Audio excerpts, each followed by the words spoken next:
da-da-da-da. Is this where I sing the intro, or I'll leave it up to you? You can sing it totally. No, I can't do it like No, that. you don't want to do it. No. Why not? Because I might just reveal way too much. I don't want to scare. Okay. I don't want to scare people. I think if they're still listening now, they haven't been scared off yet. I don't think there would be anything that would scare them off now. I'll tell you what. You know what I mean? Watching Murderville may well scare some people off. Yeah, that's why I wanted you to watch it. Look, it's done very cleverly. They bring all these celebrities in. Watching Conan O'Brien, the late night host, if you don't know, because there would be a lot of Australians who wouldn't watch necessarily late night TV in America, especially late night TV in America.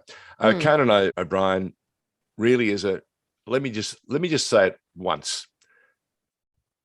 Not an actor. Damn fine television performer. Not an actor. So who do they have for their opening episode of Murderville, which stars Will Arnett as the main detective. Detective Seattle. What's his first name? I've got it right here. Got it? You've got it? Terry Seattle. Oh, gee. Yeah. Okay. And from that moment on, you sit there and you go, Conan O'Brien. And they give you a clue. Normally, when they bring celebrities on board, they prepare them or they prep them accordingly, and they go and do some homework. In Conan's, I think, and they've done this on purpose, because I think this is Conan. They probably thought to themselves, no point asking him to prep because he just won't do it. He's 7 foot tall. He's going to do his own thing. Let's see what happens. Yeah. Did you like the look? Did you like the Conan O'Brien look?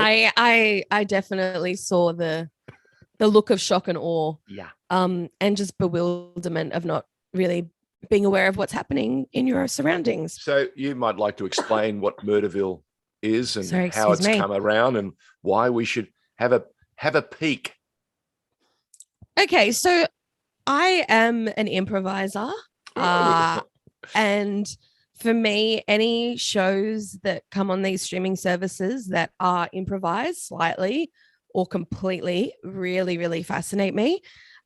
And so Murderville is a murder mystery, I guess, crime-solving mystery, where it is actually partially scripted and partially improvised. Well, so you have your set cast. I was going to say, the set cast actually can act, and they help. Yeah. They help the show go a long way. The only problem is all the trainee detectives, male and female. Yeah. Wait till you get a load of them. Yeah. So these are all celebrities that come on. So as I was saying, it is partially scripted. So the set characters in each episode have a script that they follow.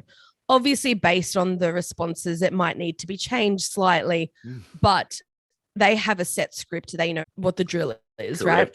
Correct. And this trainee detective comes in and they are a celebrity. They are either a comedian or an actor, an actress, and they have to improvise their way through this case and solve it, really without anybody else's help, right? Like to the detriment of the whole story. Them. Yeah. So I loved Thank God You're Here. Right. Thank God You're Here was the Australian television show on, I think, originally the 10 Channel network. 10. Channel 10. Which was an opportunity but they were comedians. There weren't too many actors that came on in those days. They were stand-up comics, and they came in and they pretended to improvise. Well, no, they did actually improvise, and some were very, very good. But this is a slightly more advanced version of that. This is beautifully filmed. I mean, I love the fact that in one particular episode, there's a murder victim, and you see the DVD stuck in his neck. And I'm thinking, how long can he keep it not smiling? You know what I mean? I'm thinking, is he going to break down? Is he going to reveal that he's alive? He did pretty good. So Sharon Stone. Oh, Sharon Stone's episode. Oh, look, can I just tell you, I love Sharon Stone. I loved her then, and I love her more now. She's a hoot. Yeah, she did not hold back. Hey, she No. really gave it to him. It was so great. Oh, she gave And it she to just him played both with barrels. it. She gave it to him both Yeah. barrels. Yeah. And he she did what deserved you're it. meant to do. But she also did what you're meant to do in improv. You just go, yes, and so everything he gave her, she just went as like incredibly ridiculous that this is. I'm just going to go with it. Correct. And I'm either going to give it to him or I'm just going to say yes, and this is what we're progressing with. Correct. And the victim in that episode could not contain their laughter. Correct. Which was really, really funny. That's why I said to you, the murder victim with Conan, was it Conan O'Brien? No, it was the guy in Kamal. Eternal. Kamal from the Eternals. Yeah. Right. Yeah. He's he's actually an acquired taste, but I like him. You know, he's like yeah, I'm not going to do that. Yeah. Whereas you don't have to sing for your supper. Well, Ken Jeong just kind of laughed his way through the whole thing. Yeah, but remember, Ken Jeong, I first saw Ken Jeong in, what was that crazy Las Vegas movie? Gesundheit, darling. That crazy. Thank you. That crazy. With the boys, the party. Yeah. Oh my God. Well, Hangover. Hangover, that's right. Hangover. Hangover 1, Hangover 2. And this particular character was a loose goose in that franchise. Yeah. So I thought, if they're going to bring someone into Murderville that is absolutely beyond out there, he's the one. Yeah. And so it turned out to be. Yeah, I just didn't expect him to laugh all the way through it. I thought he could keep his shit together, but no, he just completely fell apart. You learned something though, didn't you? Cinema, movies, they edit the Schweppes out of everything. It's only the perfect takes. This Murderville, I reckon they run a slightly different schedule. Yeah. And if we get through it, we get through it. If we don't, we'll write it. They want the laughs, basically. I mean, that's it was COVID. This was made right in the middle of COVID. Yeah. So they it was all really, really well. But could I keep watching it? No, I prefer FBI. Yeah. I prefer Blue Bloods. I prefer Chicago PD. This is a little bit, but I understand why you fall in love with it. Yeah.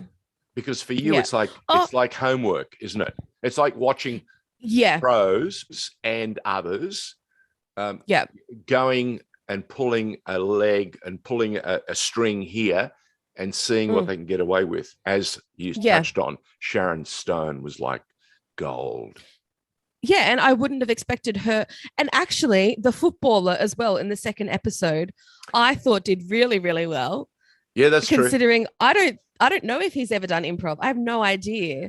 But he was just so keen to go along with everything that I think it really, really worked in his favor. I was going to say, what you've got to understand that we don't appreciate here, although they're footballers, they do an awful lot of commercials and endorsements over the years. So they get familiar and comfortable. And you know full well, the challenge always is for newcomers is the stage, the energy of the audience. And it's a constant, do I let my nerves overwhelm me?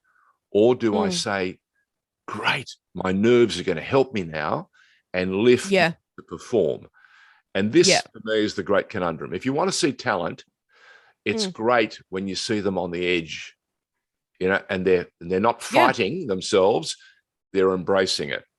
And that's when you get the best work done. Yeah. Yeah, absolutely. And there are a great many people who are seriously talented and they let the nerves become an obstacle rather than just go, I'm going to suck it up and go. Yeah. Yeah. First time I worked with Graham Kennedy, it was a bit like, oh dear, don't make any mistakes. Where I learnt doesn't matter. Just be yourself, be authentic, and Graham will bounce off everything that comes, you know. Yeah. If he wants to take a pot shot at you, he will. Yeah.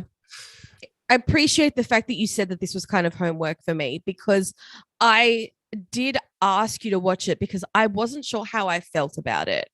So I actually tried to watch it quite a few times Yeah. to really break it down in terms of, as an improviser, like we know that there's certain formats that you follow. Yep. And this really isn't that different, whereas there's the beats, and you kind of, each episode is exactly how you expect it to be. So they don't change. Oh, no. Everything it's formula. It's formula.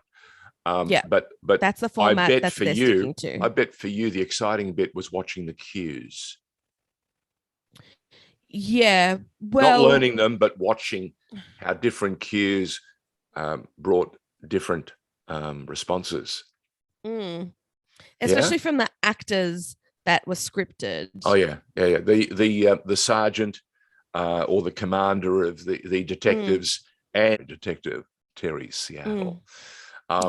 From the opening sequence where he rocks in and they do the slow motion walk, you go, oh dear, this is going to be painful. But it's not. It's actually very clever. Yeah. But would I watch it? Would I watch it regularly? I would watch it sporadically. For example, if there was celebrities on board, if it was someone like George Clooney, I'd go, I'm watching. But you asked me to watch a very interesting show this week. Yes, I did. Do you remember you asked what me it to was? watch? Of course I do. I watched both seasons. It's called Monogamy, which is also streaming on Netflix. Yes. You really led me astray with this. Which set you up to create all manner of stories in your mind. When I posted some Instagram photos and you went, what is my father doing? Well, okay, so my initial reaction. So the improv queen couldn't think, oh, Dad's just ad-libbing. No, you went, oh my God, what isn't he telling me? Who posts something on Instagram without context? Who does that? Why? It's just at fun. First, I was like, is he in a movie, a TV show? Is this his new family? Should I start calling this woman mom? Is that my long distance brother or sister? I went there, Dad. And that's what happens when you provide someone information with no context. Hello. Are we still an item? Okay. Well, you tell me, because I don't know what's going on. I don't know. I just thought it would be a bit of. Look, these were photos that I found. That had come through to Messenger on me that I hadn't accessed. I hadn't seen them. They'd gone almost like spam, and I finally accessed them, and I remembered, oh, what a great time I had. And I dropped them. I dropped them on Instagram. And I think I was distracted. I took a phone call or something or an email I had to answer, and forgot that I hadn't provided any background. So I went, go with it, baby. Everyone knows that I'm already married and I love my wife very much. No one's going to question why I'm with. Just get on with monogamy. Go on, talk to me about monogamy.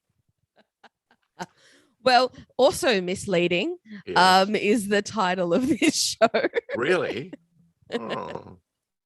That opened up a can of worms. Yeah, didn't it? Yeah. So the premise is it's a group of couples. There's randomly selected. Which you find out are not so randomly selected. And we shouldn't say any more because you want to let that energy go through.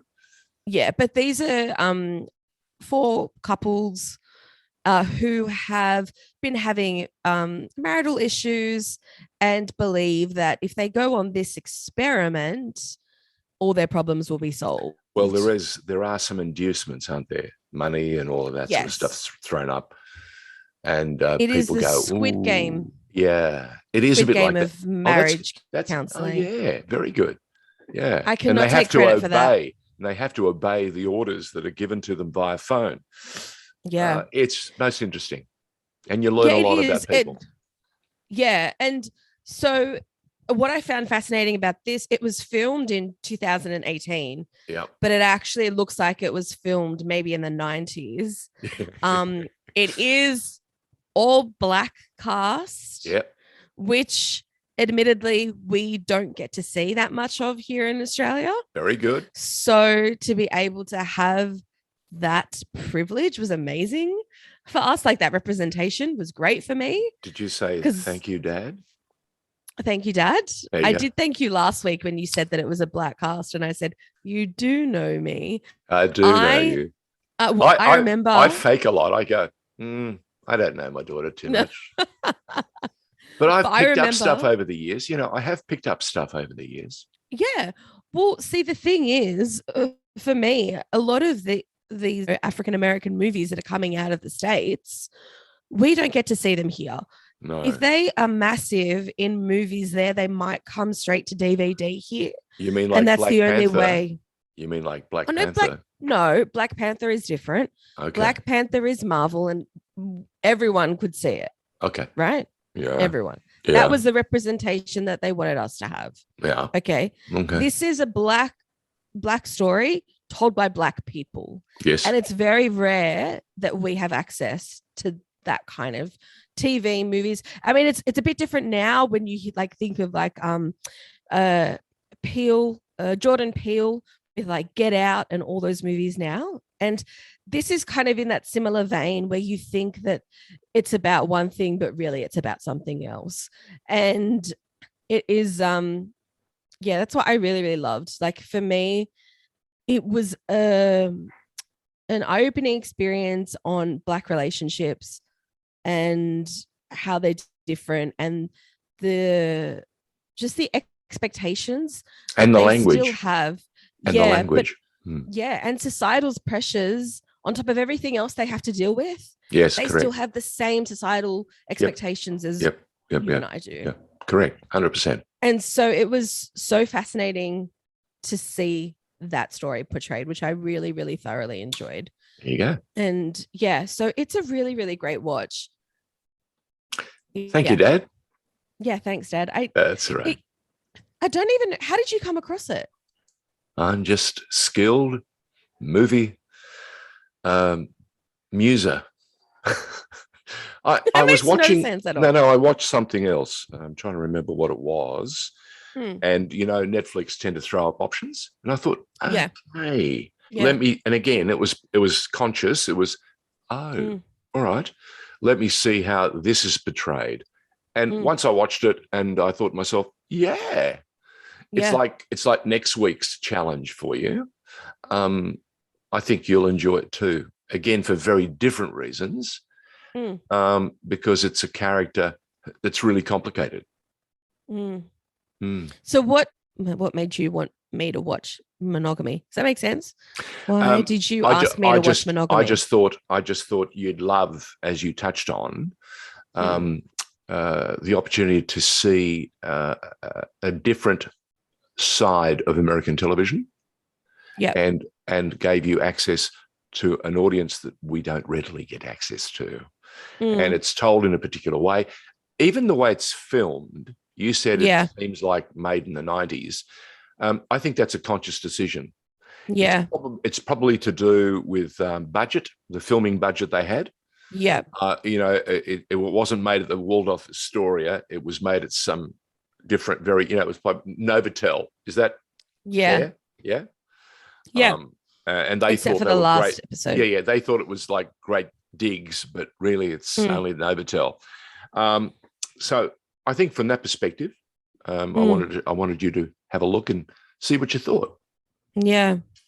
And how complicated relationships are. Yeah. And even ones that are strong have challenges. Yeah. We have a massive challenge in this country and around the world with domestic violence. Yeah. Something that we need to address, and it's cultural. It's seriously cultural. You add alcohol and other things to it, and it becomes an even more complicated challenge. But hitting people, psychologically damaging people or threatening people is not on. Yeah. And again, a perspective that was visible and shown, and intimated in some instances, especially with that creep who years earlier had become what was he, a pain addict. He was a sadist. Or a sadist. That was that was a side I hadn't imagined. When it suddenly reared, I went, oh wow, okay. And isn't that interesting how that's developed? We won't say anymore, but yeah. And again, the different characters and how they fit. I think well written, interestingly crafted. Well acted as well. Oh yeah, and you've never met. I think I've seen one of the actors. I think I've seen one. I think you'd be surprised. Or maybe, or actually, no, maybe probably because I've seen.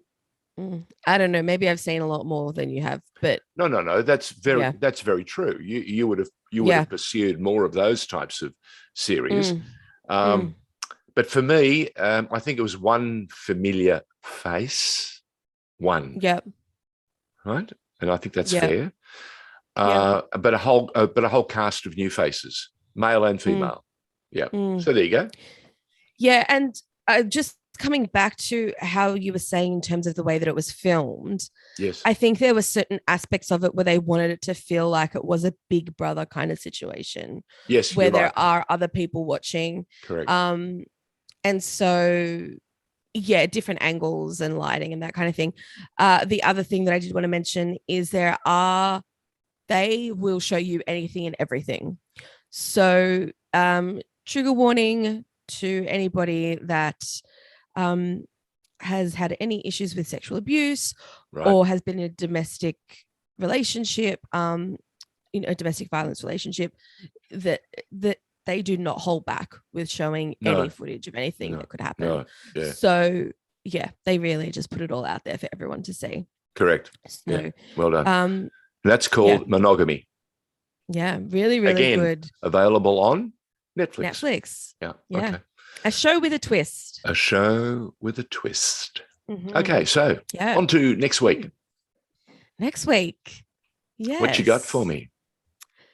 So I'm going to keep it a little free to air this week. God, that's very scary. I mean, I say that, but you can watch it on ABC iView. Okay. It is called Starstruck. Starstruck. Okay. It's on ABC TV, is it? ABC iView is probably the best place to watch it. So Rose Matafeo is a New Zealand comic that I have liked for a very long time, and I find her very, very entertaining, and I like her comedy. This is a show that she has co-written and stars in, and it's short.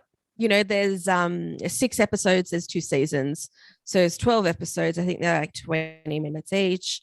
It is a really, really sweet look at a little love story. So it's very sweet. Oh, it's written very different to Monogamy. So you're a fan of the person involved. Okay. The creative part of this program is someone you have great admiration for. Well, okay, fair enough. Yeah. Starstruck on iView. All right. Yeah. I'll check it out and let you know how I see it. Cool. What I want you to do, and it's only just dropped, again on Netflix, it is damn good. That's all I'm going to say. It's Wallander. Season 2 has dropped. Kurt Wallander, the young Wallander. The original Wallander we used to see on SBS or ABC. It depended on what season it was. And it starred one of Britain's finest actors. Kenneth Branagh, who's just tremendous. But this is, again, supposed to be the young Wallander. So this is the formative years. Okay. And it's got a tremendous young actor. And a great cast, and you see, again, different part of the world, the Scandinavian countries, so it has that different flavor, that different way of looking at things, very cleverly done, and I'm right in the middle of the second season. Okay. So get a handle on it. So do I need to know anything about Wallander to watch young Wallander? Okay, so here's the question you asked me. Do I have to know Wallander to be able to appreciate young Wallander? No. Okay. No. Cool. No. Just wanted to when be you sure. see the Wallander, when you see Kenneth Branagh's version, you'll go, oh, you were much better when you were younger. Okay. Yeah. Because by that time, he's like, he's like a very complicated cat, very analytical, sees things in a fashion, and it's been written brilliantly. So Young Wallander, Netflix, season 2. Well, I'll probably start from season 1. Yes, you would. Smart girl. Get some background. Okay. Yeah, it is. So you've been watching TV. It's all we've got. Lauren or listening to.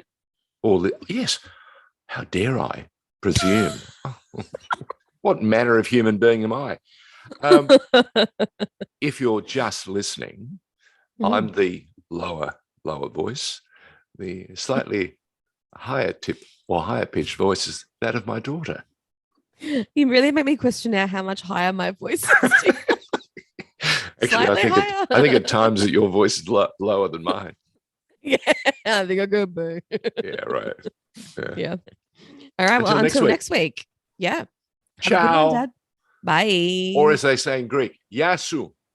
Yasure. Oh, no. What is she doing? My God, that's my daughter. My Greek is limited.